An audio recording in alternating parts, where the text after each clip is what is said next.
কখন খাবি এটা? কি? চিয়া সিড আর দই খা। কখন খেয়েছিস? খাসনি কিছু? খা। দাঁড়াও, একটু দাঁড়াও, খাচ্ছি। আমাকে খাইয়ে দিতে হচ্ছে। খা। শরীরটা ভালো না, কি জাতাওয়ালা। করবো?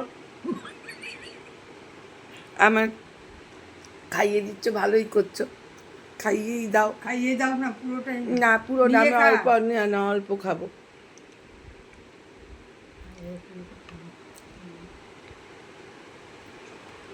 আসলে কিছুই না, মা খাইয়ে দিলে একটু খেতে ভালো লাগে, তাহলে শুধু শুধু টক দই আর চিয়া সিড ভালোও লাগে না রোজ রোজ।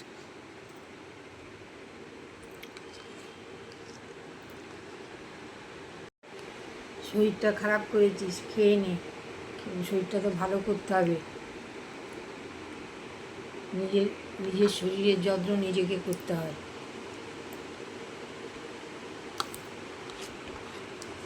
আর খাবো না, না না, এটা খেয়ে নি, শেষটা খেয়ে নি।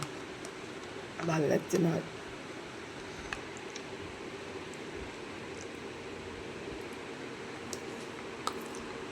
মা পুরো মুখে মুখে লাগিয়ে চাকরি দিচ্ছে।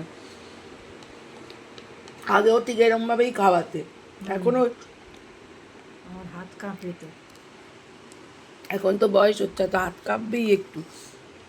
আর নেই কিছু, আর কাচিয়ে আর খাওয়াতে হবে না, রেখে দাও। বাটিটা রেখে দিয়ে চলে এসো।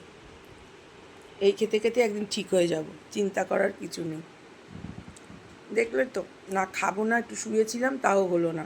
ওই 3:30 বেজে গেছে। অনেকক্ষণ আগে 2টো রুটি খেয়েছিলাম, তাই জন্য জোর করে খাবারটা খাইয়ে দিয়ে গেল। মারা এরকমই হয়, এটাই হচ্ছে উদাহরণ।